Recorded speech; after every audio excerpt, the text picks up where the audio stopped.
Mi nombre es Gabriela Villanueva. Tengo 33 años. Y la noche en que por fin entendí lo que me estaba pasando, estaba sentada sola en el laboratorio de toxicología del hospital, a la 1:17 de la madrugada, mirando los resultados de un espectrómetro de masas en la pantalla, con un vial sellado de la infusión de mi marido en la mano. Los resultados estaban ahí, limpios, sin ambigüedad. El tipo de datos que no negocian contigo, que no se suavizan solos, que no te dejan espacio para él. A lo mejor estoy exagerando. Había corrido todos los controles que sabía correr. Había revisado mi metodología 2 veces. Había hecho todo lo que hace una buena científica cuando sospecha que puede estar equivocada y quiere desesperadamente estarlo. No estaba equivocada. Y lo que no dejo de revisar, lo que todavía no termino de explicarme del todo, es que no lloré. No me temblaron las manos. Me quedé sentada en el silencio de ese laboratorio vacío y empecé a hacer una lista. Así soy yo. Así he sido siempre. Y era exactamente quien necesitaba ser esa noche. Pero me estoy adelantando. Déjame llevarte a donde esto empezó de verdad, porque no empezó en ese laboratorio. Empezó en una cocina, con una taza de té, y con un marido que sabía exactamente cómo verse como alguien que te quiere. Antes de eso, si encontraste este video a alguna hora extraña, si lo estás viendo desde el teléfono en la oscuridad porque algo en ese título no te dejó en paz, quiero saber dónde estás ahorita. Escribe tu ciudad y la hora en los comentarios. Siempre me ha dado algo tranquilo y raro saber quién más está despierto. Dale like si quieres escuchar todo. Suscríbete para no perderte ninguna parte de esto y compártelo con alguien que lo necesite. Órale, te llevo de regreso. Crecí en la colonia La Paz, en Puebla, en una casa donde la regla era simple. Todo se ve bien por fuera y eso es lo que importa. Mi papá, don Ernesto, trabajaba en los turnos de una planta embotelladora en Cholula. Mi mamá, doña Carmen, llevaba la casa con esa eficiencia a prueba de balas que tienen algunas mujeres. Una alegría ordenada, airtight, que no dejaba espacio para el desorden. No éramos ricos. No éramos de los que pasaban apuros de los que se habla. Éramos la familia que llegaba a tiempo a todo, y nunca te contaba lo que le costó llegar. Tengo un hermano mayor, Rodrigo. Se fue a Monterrey a los 19 a trabajar en logística y de alguna manera nunca regresó del todo. No de la manera que importaba.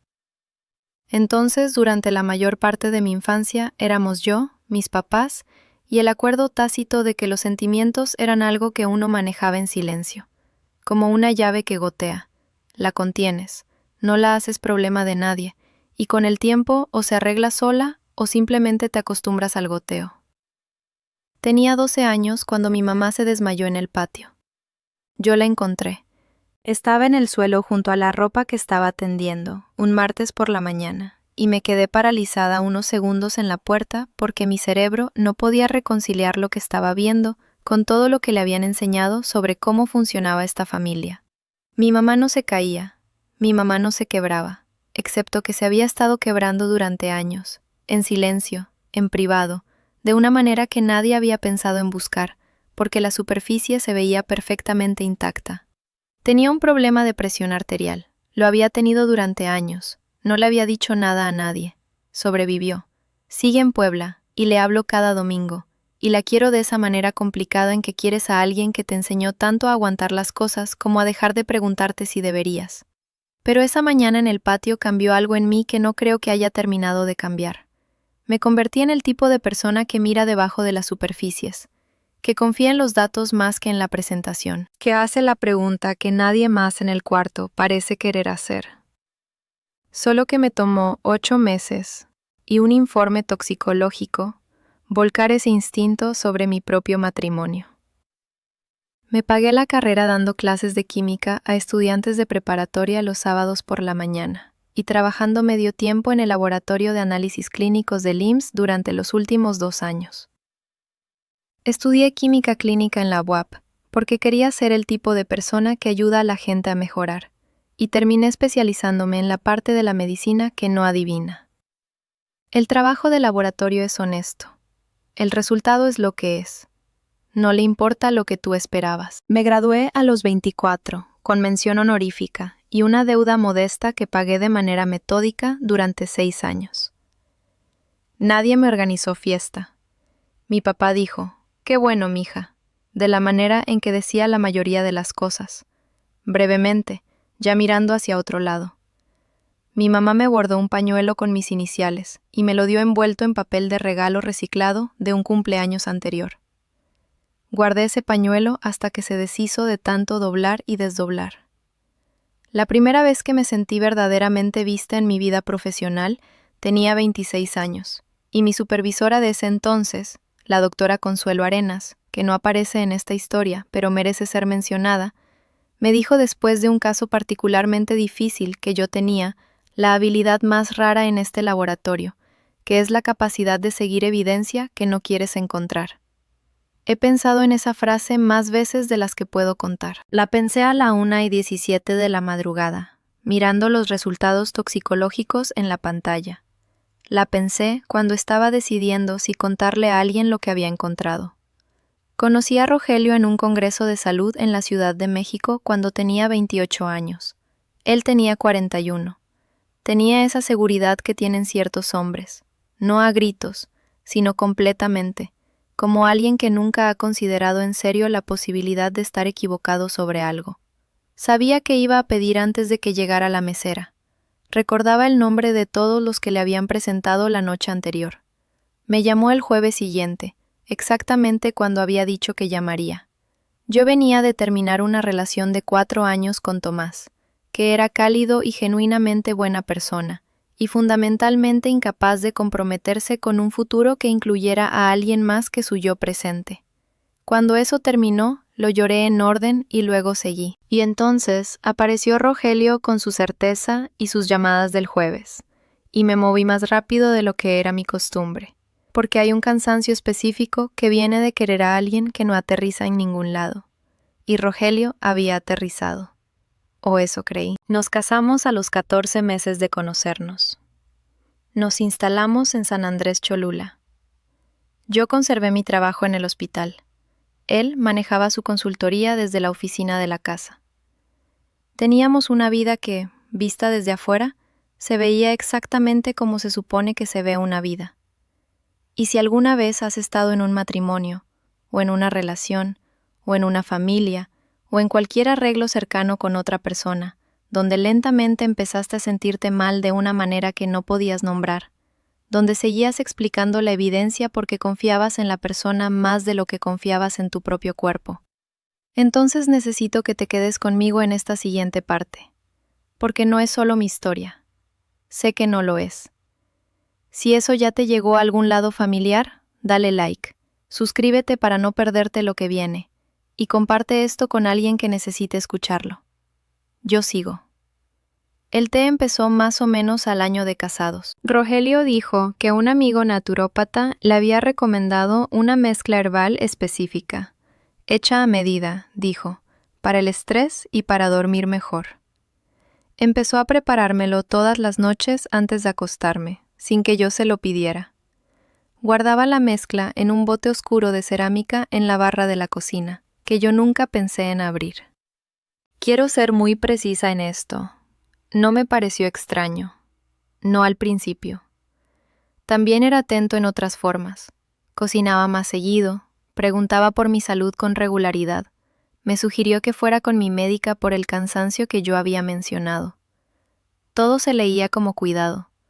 Todo tenía la superficie de un marido que estaba prestando atención. El cansancio había empezado más o menos 2 meses después del té, gradualmente, luego con más consistencia. Una pesadez que no se iba del todo en las mañanas. Una neblina que empecé a llamar el humo en privado, nunca a Rogelio, porque cada vez que yo mencionaba sentirme rara, él tenía lista una explicación gentil y razonable antes de que yo terminara la frase. Estrés, trabajo exigente, posible anemia. Mi médica había marcado niveles bajos de hierro, y eso se convirtió en la historia oficial, la que viajaba sin fricción entre las citas médicas y las conversaciones en la cena sin que nadie mirara más de cerca. Yo estaba llevando un registro de síntomas. Quiero que entiendas esto sobre mí. No empecé el registro porque sospechara de Rogelio.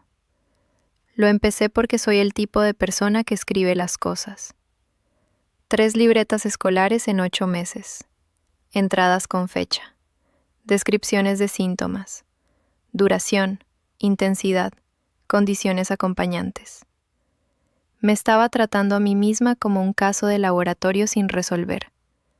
Solo que no había terminado de dejarme leer lo que los datos decían. Todavía no. Pero algo estaba por pasar que haría imposible seguir mirando para otro lado. Y quiero contarte del martes en que todo empezó a abrirse. Porque no empezó con una confrontación, ni con una confesión, ni con nada ruidoso. Empezó con un expediente que procesé en mi banco de trabajo en un turno ordinario, y con una lista de síntomas en la letra de un médico que me detuvo en seco y me hizo tener que dejar lo que estaba haciendo para simplemente respirar. El expediente llegó a mi banco a las 2:14 de la tarde de un martes de octubre. Sé la hora exacta porque registro mis inicios de caso. Es hábito, reflejo profesional, igual que registro todo. La orden de trabajo era rutinaria en apariencia. Un panel toxicológico para una paciente femenina, cuarentañera, ingresada por urgencias con lo que el médico tratante había descrito como una posible interacción con suplementos. Abrí las notas de acompañamiento como siempre lo hago, leyendo de corrido el contexto antes de empezar a procesar. Y entonces dejé de leer de corrido. El médico había escrito sus síntomas de presentación en taquigrafía. Fatiga persistente, sin respuesta a suplementación de hierro. Náusea intermitente sin causa gastrointestinal identificada. Alteración cognitiva. La propia paciente la había descrito como pensar a través de niebla. Hormigueo periférico en manos y pies. Cobre elevado en la biometría preliminar, marcado como anómalo. Me quedé ahí un momento. El tiempo suficiente para que la técnica en el banco de al lado volteara a ver si estaba bien. Sí, dije. Solo estoy leyendo. Terminé de procesar el panel. Hice mi trabajo. Fui meticulosa, precisa. Documenté todo correctamente. Y luego me quedé sentada en mi carro en el estacionamiento del hospital durante 11 minutos antes de poder arrancar para ir a casa. Porque esos síntomas, cada uno de ellos, eran los míos. No parecidos a los míos, no adyacentes a los míos. Los míos. La neblina. El cansancio que el hierro no había tocado. El hormigueo en la mano izquierda que le había mencionado a mi médica una vez y había dejado de mencionar porque ella lo atribuyó a tensión y mala postura al dormir. La náusea que iba y venía sin patrón, que yo había empezado a registrar en la tercera libreta porque eso es lo que hago. Registro. Sigo. Espero a que el patrón se revele solo. Llevaba 8 meses esperando un patrón que ya tenía. Manejé a casa. Rogelio estaba en su oficina en una llamada. Podía escuchar su voz a través de la puerta cerrada. Ese tono cálido y seguro que usaba con los clientes. El que hacía sentir a la gente que la persona más competente del cuarto estaba personalmente invertida en su problema. Me cambié la ropa de trabajo. Hice la cena. Comí frente a él mientras hablaba de un proyecto en la zona metropolitana de Puebla. Y asentí en los momentos correctos. Y sentí, por primera vez, que la que estaba actuando era yo. Esa noche me acosté y no abrí la tercera libreta. No hice ninguna lista. Me quedé mirando el techo y me dejé terminar una pregunta que había estado interrumpiendo durante meses. ¿Y si el té es por qué? No lo dije en voz alta.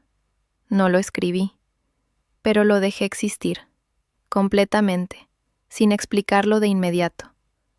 Y algo en mí cambió en ese momento. Algo que había estado administrando la superficie de las cosas durante mucho tiempo se quedó muy quieto. Esperé 4 días. Quiero ser honesta sobre esos 4 días, porque importan. No los pasé en pánico. No los pasé confrontando a Rogelio, ni revisando su teléfono, ni haciendo ninguna de las cosas que hace una persona en una película cuando la sospecha llega por primera vez. Los pasé observando, de manera específica, cuidadosa, de la forma en que siempre he observado las cosas, recolectando sin reaccionar, anotando sin concluir. Observé sus manos cuando preparaba el té. Observé cómo posicionaba el cuerpo, ligeramente de espaldas a mí, llenando la taza en la barra, el bote oscuro de cerámica sacado del gabinete sobre la estufa donde guardábamos las cosas que no usábamos todos los días. Yo nunca había abierto ese bote. Había estado en nuestra cocina durante más de un año, y yo nunca había preguntado qué había adentro, porque él me había dicho una vez lo que era, y yo le había creído, y en nuestra casa, en la casa en que crecí, y en el matrimonio que había construido, uno le creía a las personas si la superficie se sostenía. Al quinto día, puse un vial de recolección de muestras en la bolsa de mi bata antes de salir al trabajo. Era un vial estándar de tapa roja, del tipo que usamos para muestras de líquido preliminares. Le puse mis iniciales en la etiqueta y un número de caso, uno real, de un expediente cerrado, algo que se vería rutinario si alguien lo veía de pasada. No estoy orgullosa del nivel de detalle al que llegué. Tampoco no estoy orgullosa. Hice lo que sabía hacer. Esa tarde, Rogelio puso la taza frente a mí en la barra de la cocina como siempre. «Llegaste temprano», dijo. «Tarde tranquila», dije yo. Envolví las manos alrededor de la taza. Tomé aproximadamente un tercio, despacio, mientras hablábamos de nada en particular. El clima, una nota en las noticias, si teníamos que cambiar el burlete de la puerta de atrás. Y cuando él salió del cuarto a contestar una llamada, vertí el líquido restante con cuidado, con mucho cuidado, en el vial. Lo sellé y lo deslicé de regreso en la bolsa de mi bata. Luego lavé la taza, la sequé, la puse de regreso exactamente donde él la había dejado. Me acosté a las 10. Rogelio entró alrededor de las 11. Me besó en la frente como siempre lo hacía, un gesto específico, practicado, cálido, y yo mantuve la respiración lenta y pareja hasta escucharlo dormirse. Entonces me quedé en oscuridad con los ojos abiertos y pensé, puedo estar equivocada, espero estar equivocada, necesito saber. Corrí la muestra 3 noches después, en el turno nocturno, cuando el área quedó despejada. Te dije que trabajo en toxicología y patología química. Quiero que entiendas lo que eso significa en términos prácticos. Me paso la vida profesional identificando sustancias en muestras biológicas. Metales pesados, compuestos farmacéuticos, toxinas ambientales. Los leo como otras personas leen texto. El espectrómetro de masas que usé esa noche es el mismo que uso todos los días.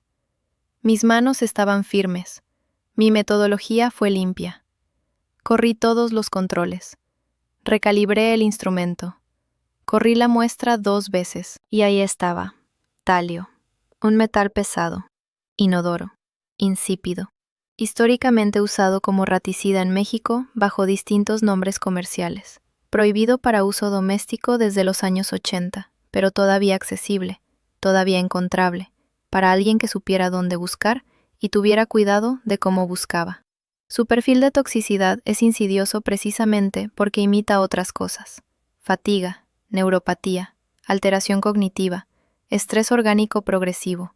Se acumula lentamente. Es, en el sentido más verdadero, algo que te pasa de manera gradual, en cantidades pequeñas, con el tiempo, mientras estás ocupada explicándotelo como otra cosa. 8 meses, una taza de té cada noche, las mismas manos que me besaban la frente. Me quedé en ese laboratorio mucho tiempo. Pensé en mi mamá en el patio, en cómo había cargado su corazón roto, literalmente, su corazón enfermo, en silencio durante años, porque la superficie de las cosas tenía que sostenerse. Pensé en cómo yo había pasado toda mi vida adulta creyendo que era diferente a ella, que había elegido la precisión sobre la actuación, la evidencia sobre la suposición, y cómo había estado tomando talio cada noche durante 8 meses y atribuyéndoselo al cansancio del trabajo. La pregunta que me hacen siempre, desde que todo esto se convirtió en lo que se convirtió, es: ¿Sentiste coraje? Y la respuesta honesta es, todavía no. El coraje llegó después. Lo que sentí en ese laboratorio, a la 1:17 de la madrugada, mirando esos resultados, fue claridad. La sensación fría, completa, casi física de una imagen terminando de enfocarse. Como cuando llevas tiempo mirando algo borroso y alguien ajusta el lente, y de repente cada borde es nítido e innegable, y puedes ver exactamente lo que estás viendo. No estaba equivocada. Imprimí los resultados. Guardé la impresión en un sobre manila simple. Cerré sesión en el sistema. Apagué la luz del laboratorio y caminé a mi carro en el estacionamiento vacío del hospital. Eran 4 grados. Me senté en el asiento del conductor un momento con las manos en el regazo. Luego manejé a casa. Me metí a la cama junto a mi marido y dormí 4 horas. ¿Alguna vez has sabido algo, de verdad sabido, de la manera en que sabes las cosas en el cuerpo antes de que el cerebro termine de procesar y has tenido que decidir qué hacer con ese saber antes de que nadie más se diera cuenta de que estabas decidiendo? Pienso en cuánta gente carga exactamente eso en este momento. Un resultado que ya vio y que todavía no le ha mostrado a nadie. Un patrón en una libreta que se ha estado diciendo que es otra cosa. Escríbelo en los comentarios. Leo todos, hasta los que solo dicen sí, especialmente esos. A la mañana siguiente llegué al trabajo a mi hora de siempre. Me detuve en el carrito de café en la planta baja como siempre lo hago. Pedí lo mismo de siempre, café americano, sin azúcar, y subí al tercer piso en el elevador y le pregunté a la recepcionista si la doctora Treviño tenía unos minutos antes de su ronda. La doctora Socorro Treviño Alvarado lleva mi departamento de toxicología desde hace 11 años, con el tipo de autoridad que no requiere volumen. Simplemente es la persona más competente del cuarto, siempre, y todos en el edificio lo saben. Tiene 54 años, cabello blanco plateado en un bob limpio, lentes de armazón delgado color cobre, y un broche del Colegio Mexicano de Patólogos Clínicos en la solapa de la bata, que es el único adorno que usa en el trabajo. Se mueve rápido y piensa más rápido, y en 4 años de trabajar bajo su supervisión, nunca la he visto parpadear ante un dato. Levantó la vista cuando entré. Cerré la puerta detrás de mí. Puse el sobre manila en su escritorio. No dije nada. Ella lo levantó, lo abrió, sacó la impresión. Lo leyó. Se quitó los lentes. Lo volvió a leer. El cuarto estaba muy callado. ¿Cuánto tiempo?, preguntó. Calculo 8 meses, dije. Mi voz estaba firme. Me sorprendió lo firme que estaba. Puso la impresión sobre el escritorio con cuidado, de la manera en que uno pone algo que ha cambiado la forma del cuarto. ¿Quién más sabe? Usted es la primera persona a quien se lo digo.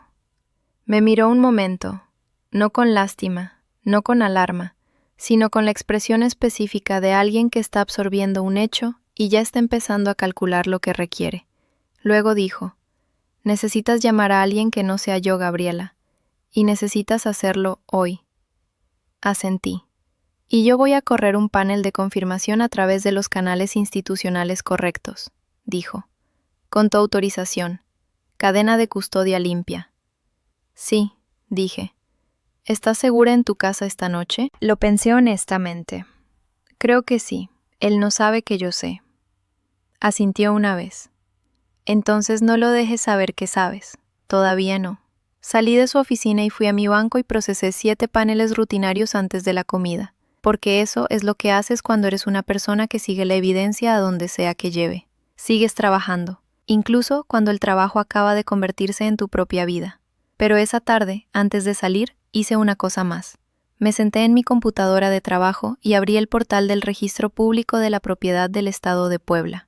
Me dije a mí misma que probablemente no iba a encontrar nada, que estaba siendo meticulosa, de la manera en que siempre soy meticulosa, de la manera en que lo he sido desde los 12 años, parada en la puerta de un patio, aprendiendo que las personas que más quieres pueden estar rompiéndose en silencio mientras la superficie se mantiene perfecta. Lo que encontré en ese registro, lo que encontré en 23 minutos de búsqueda, fue lo que convirtió todo, de un resultado toxicológico, en un cuadro completo y devastador. Y necesito contarte eso, pero primero necesito respirar.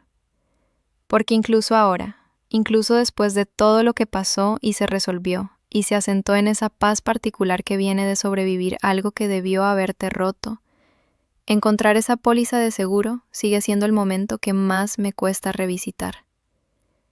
Te cuento todo, lo prometo. Pero vamos por partes.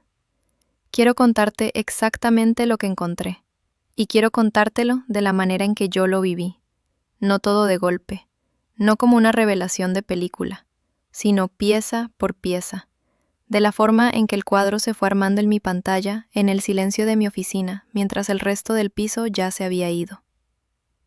Lo primero que busqué fue su nombre en el registro público de propiedades. Tenía acceso a la base de datos pública a través del portal de cumplimiento legal del hospital. Nada para lo que no estuviera autorizada, nada que tuviera que forzar. Solo tenía que decidir buscar. Y había pasado 8 meses sin decidir buscar. Así que cuando finalmente lo hice con la misma atención metódica que llevó a todo.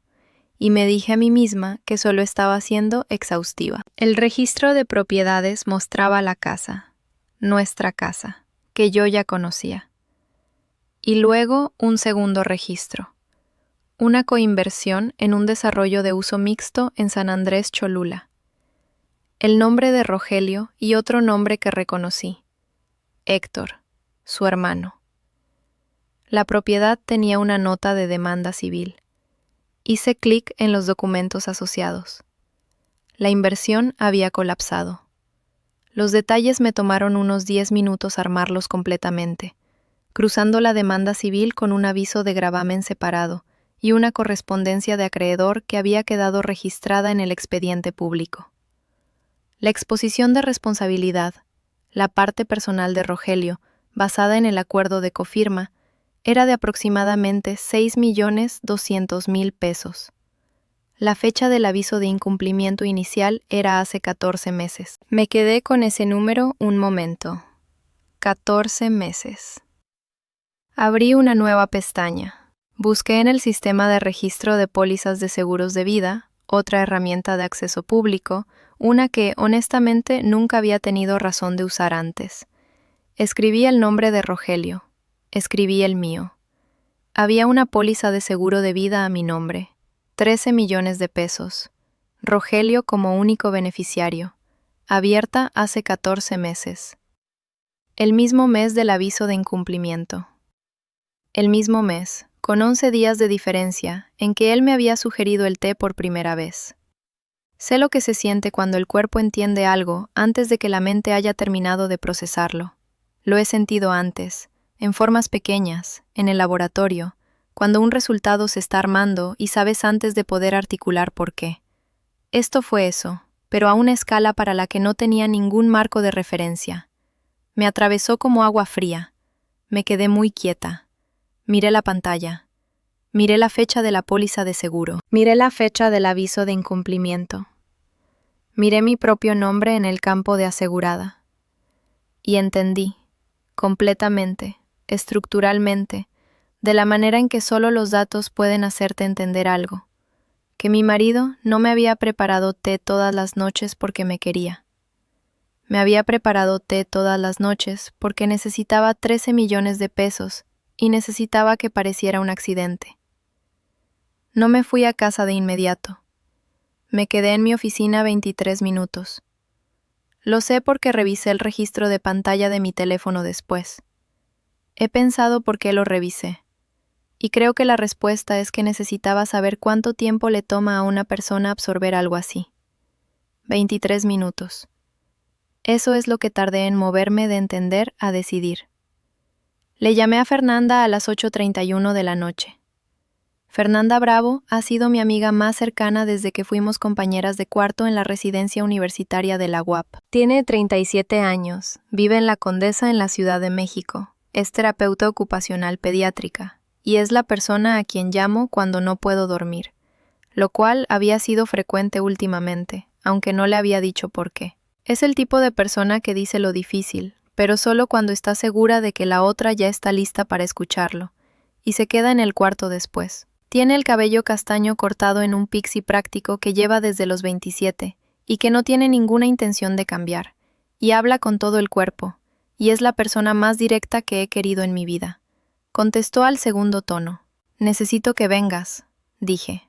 Hubo una pausa, no larga. ¿Estás lastimada? No de la manera que piensas. ¿Dónde estás? En el estacionamiento del hospital. Ya estoy agarrando las llaves, dijo, y colgó. Llegó al estacionamiento 47 minutos después en su Volkswagen Jetta viejo, todavía con su sudadera vino tinto de estar en casa, las llaves del carro todavía en la mano cuando bajó. Ni siquiera las había metido a la bolsa. Se sentó en la banca junto a mí afuera de la entrada principal y no dijo nada de inmediato. Solo se acomodó a mi lado de la manera en que lo hacen las personas que entienden que la presencia es lo que se necesita antes que las palabras. Le conté todo. No en fragmentos. No de la manera en que lo hubiera contado unos meses antes, rodeando los bordes, calificando cada observación con, a lo mejor estoy equivocada, y, probablemente estoy exagerando.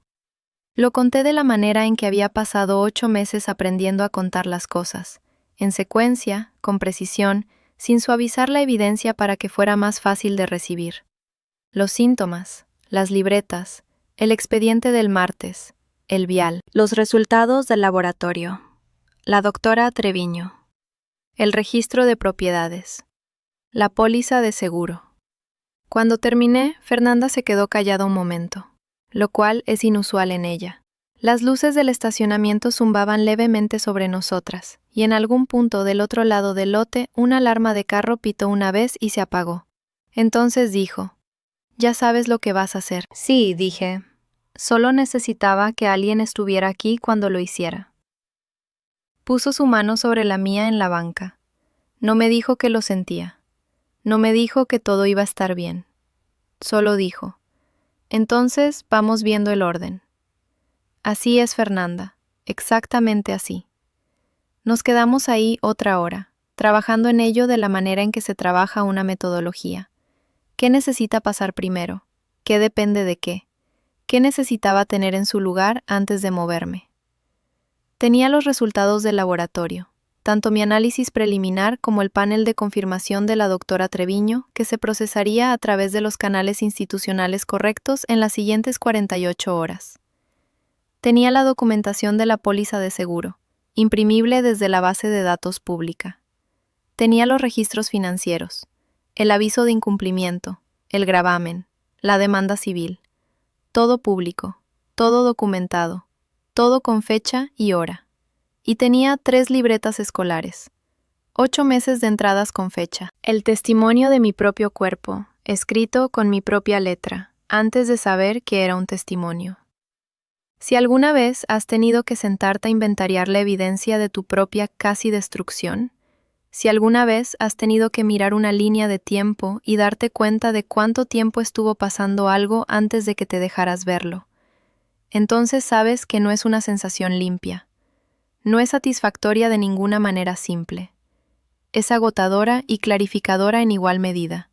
Y debajo de las dos cosas hay un duelo que todavía no tiene un nombre limpio, porque yo había querido a Rogelio. Independientemente de todo lo demás, eso también es verdad. Lo había querido de la manera en que quiero las cosas en las que confío, completamente, sin reservas, de la manera en que confío en los resultados del laboratorio, de la manera en que confío en los datos. Le había dado la misma calidad de creencia que le doy a las cosas que son objetivamente verdad. Y él había estado parado en la barra de mi cocina cada noche, preparando algo diseñado para hacer que mi cuerpo fallara lo suficientemente despacio para que nadie pensara en cuestionarlo. Y si eso te siente incómodo en algún lugar, si estás viendo esto y pensando en la persona en tu vida cuyo cuidado has aceptado sin examinar, cuyas explicaciones has creído porque la superficie se sostenía, quiero que te quedes con eso un momento.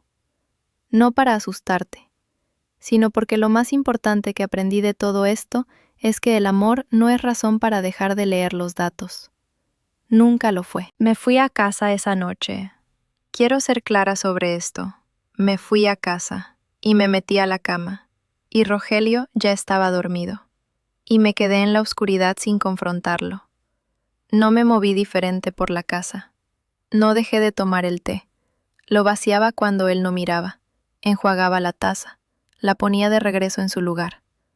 Y representé la superficie de mi matrimonio durante 11 días más con una precisión que creo que, en otra vida, me hubiera hecho muy buena actriz. Porque necesitaba esos 11 días. Necesitaba que la confirmación de la doctora Treviño llegara a través de los canales correctos.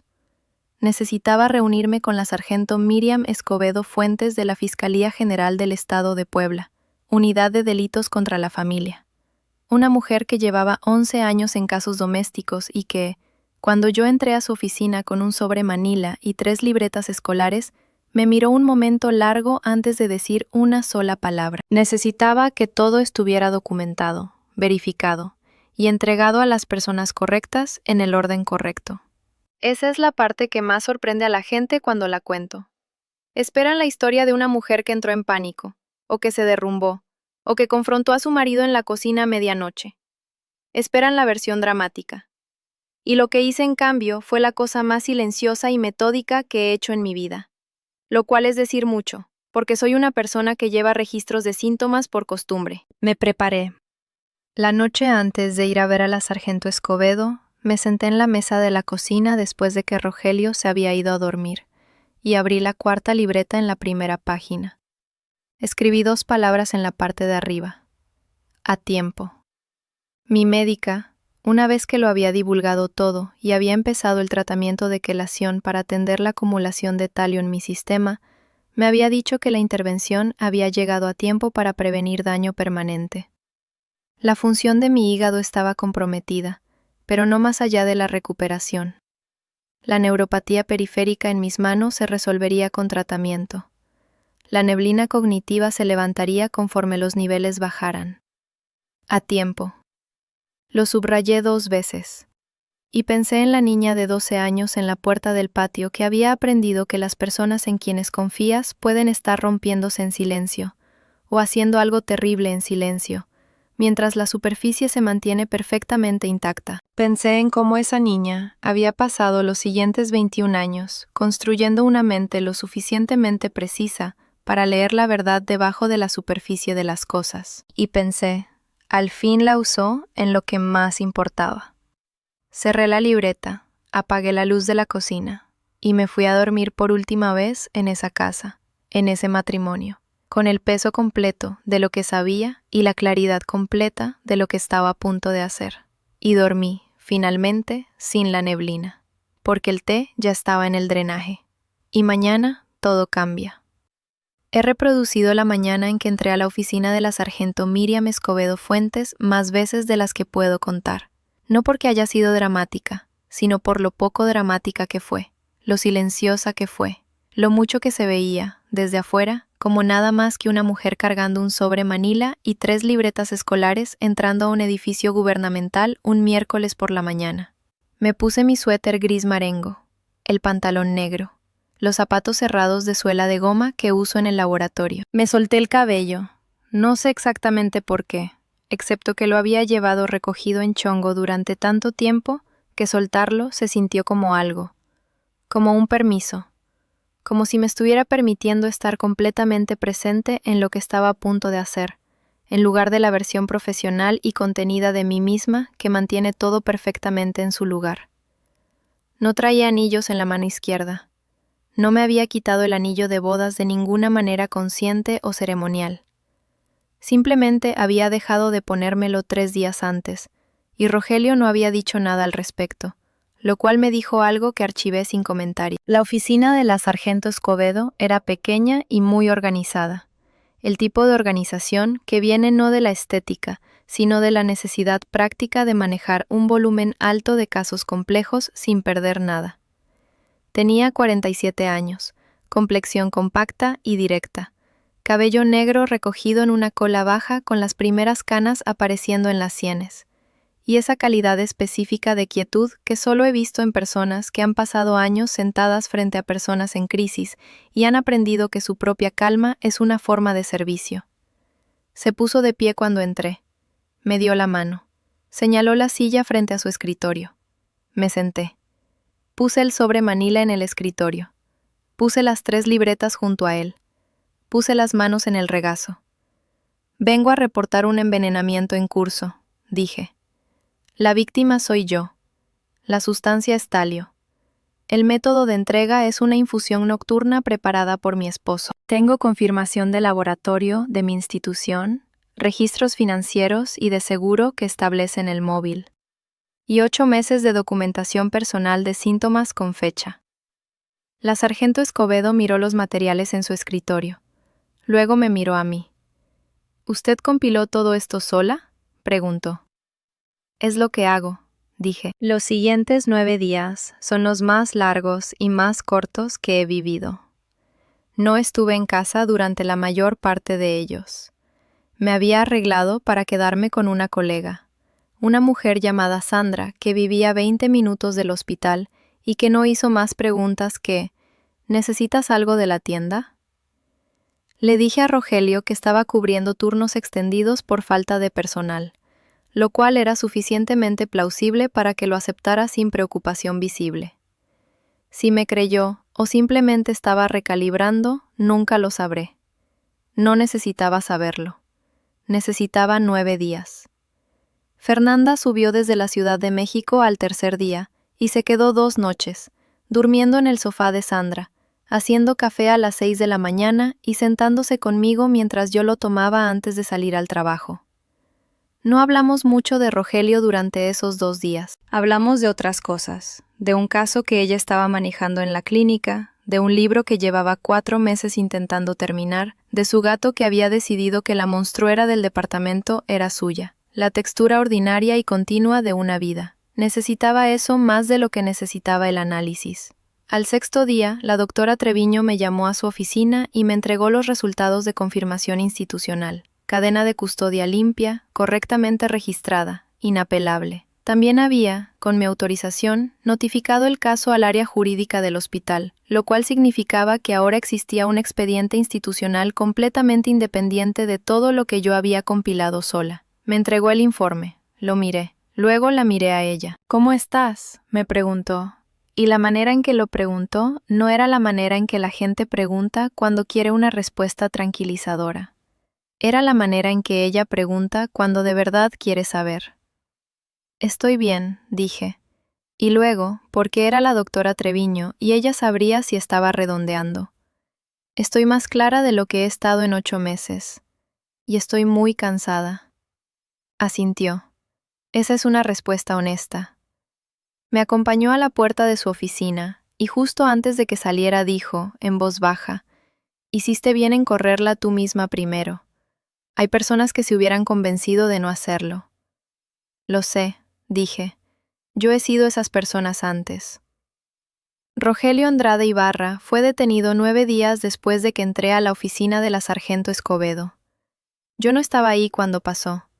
Estaba en mi banco, procesando un panel rutinario, mis manos haciendo lo que siempre han hecho, precisas, metódicas, siguiendo la muestra a donde sea que la evidencia llevara. Sandra me mandó un mensaje a las 10:43 de la mañana. Ya. Lo leí. Puse el teléfono boca abajo en el banco y terminé el panel. Fernanda llamó a la hora de la comida. ¿Cómo te sientes?, preguntó. Lo pensé honestamente, de la manera en que había aprendido, o reaprendido, o finalmente me había permitido pensar las cosas. Como que algo que estaba muy apretado acaba de soltar, dije. Eso se vale, dijo ella. Ya sé, dije, solo que todavía no me acostumbro. Lo acusaron de tentativa de feminicidio por envenenamiento y fraude al seguro. La evidencia, mis resultados de laboratorio, la confirmación institucional de la doctora Treviño, los registros financieros, la póliza de seguro, las libretas de síntomas, fue, según la sargento Escobedo, una de las denuncias autodocumentadas más completas que había procesado su unidad. Lo dijo con una especie de apreciación profesional que entendí completamente, porque es el mismo sentimiento que tengo cuando llega una muestra que ha sido manejada correctamente a lo largo de toda la cadena. Si alguna vez has tenido que ser la versión más competente de ti misma, exactamente en el momento en que eras la versión más devastada, si alguna vez has tenido que sostener esas dos cosas al mismo tiempo y simplemente seguir trabajando, quiero que te detengas un segundo y reconozcas eso, porque es una de las cosas más difíciles que una persona puede hacer, y no siempre te dan crédito por ello, porque desde afuera simplemente parece que estás bien. Dale like a este video si esta historia se quedó contigo. Suscríbete para no perderte cómo termina, porque todavía hay más. Y lo que más me sorprendió no fue la detención, fue lo que vino después. Quédate conmigo. Lo que no esperaba, lo que nadie te cuenta en el aftermath de algo así, es cuánto espacio siguió ocupando Rogelio en mi pensamiento, incluso después de que ya no estaba en mi casa, ya no estaba en mi cocina, ya no estaba parado en la barra con la espalda hacia mí, llenando una taza. Quiero ser honesta sobre esto porque creo que es la parte más importante, y es la parte que más me cuesta decir. Lo entendí. No de la manera que excusa lo que hizo. No de la manera que lo suaviza o lo hace aceptable, o borra los 8 meses de síntomas o la póliza de seguro, o los 6.200.000 pesos que convirtieron mi matrimonio en un cálculo. Lo entendí de la manera en que entiendes un resultado de laboratorio que no querías ver. Clara, completamente, sin el lujo de apartar la mirada. Rogelio creció en una familia donde el fracaso no era una opción, donde la superficie de las cosas era la cosa misma, donde ser visto fracasando era peor que el fracaso, donde la actuación del éxito se mantenía tan meticulosamente que perderla significaría perder todo lo que él entendía que era.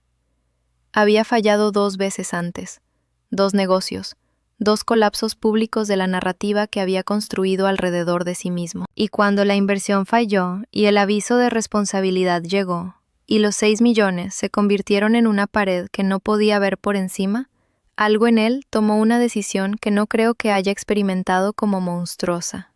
Creo que la experimentó como resolver un problema. Creo que se contó una historia sobre ello que le permitía besarme en la frente de noche y dormir. Eso no es una defensa de él, es la verdad de él. Y he encontrado, lentamente, de manera imperfecta, en los meses desde entonces, que sostener la verdad de alguien no requiere que lo sostengas a ellos. Puedes entender a una persona completamente y alejarte de ella completamente. Esas dos cosas pueden coexistir. Me senté con esto en el cuarto de huéspedes de Sandra una tarde, unas 2 semanas después de la detención, comiendo una sopa que ella había dejado afuera de la puerta sin tocar. Pensé en el hombre que había estado parado en la barra de mi cocina cada noche durante 8 meses con la espalda hacia mí. Pensé en lo completamente que había confiado en su superficie. Y sentí, no por primera vez, pero más completamente que antes, el duelo particular de querer a alguien que resultó estar resolviendo un problema que resultó ser tu vida. No es el duelo limpio de perder a alguien por la muerte o la distancia. Es el duelo complicado de perder a alguien ante la verdad de quien realmente era. Y no dejas de querer a la persona que creías que era, solo porque ahora sabes que no era esa persona. El amor no tiene a dónde ir. Solo tienes que cargarlo mientras lentamente se convierte en otra cosa. Lloré por primera vez esa tarde, en el cuarto de Sandra, con la sopa enfriándose en el buró. No en voz alta, solo un rato. Fernanda había dicho una vez, hace años, que llorar en silencio no es lo mismo que llorar en privado, que puedes hacerlo sola y aún así hacerlo con alguien, si esa persona sabe. Ella sabía. Le mandé un mensaje después. Por fin lloré. Me contestó. Bien. ¿Cómo estuvo? Le escribí. Ya era hora. Me mandó un solo emoji, una velita pequeña, y no sé exactamente por qué eso fue lo correcto, pero lo fue. Las llamadas empezaron a llegar unas 3 semanas después de la detención. No de las personas que esperaba, no de la sargento Escobedo, ni del área jurídica del hospital, ni de la fiscalía. Esas comunicaciones llegaron por los canales correctos, programadas, profesionales. Las llamadas de las que hablo vinieron de personas en la periferia de la vida que Rogelio y yo habíamos construido juntos. Colegas suyos, vecinos, una pareja con la que habíamos salido a cenar 4 o 5 veces y que yo siempre había encontrado agradable de manera superficial. Llamaron, creo, porque necesitaban reconciliar lo que conocían de Rogelio con lo que ahora era de conocimiento público. Y hablar conmigo era una manera de hacer eso sin tener que sentarse con la incomodidad de no haberlo visto. La mayoría de las llamadas no las contesté. Algunas sí. Fui breve, cálida y honesta. Estoy bien. Gracias por llamar. Cuídate. Lo que no hice fue actuar mi devastación para la comodidad de nadie. Me había ganado el derecho de estar bien, y iba a estar bien en mis propios términos.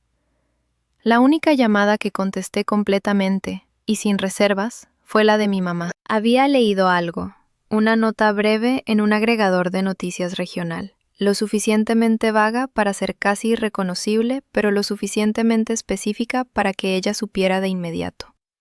Llamó un domingo por la mañana, que es cuando siempre hablamos, y dijo: «Vi algo, cuéntame». Así que le conté todo, la versión completa, la que tiene los resultados del laboratorio y las libretas y los 23 minutos en mi oficina y Fernanda en la banca y la doctora Treviño y la sargento Escobedo y los 9 días.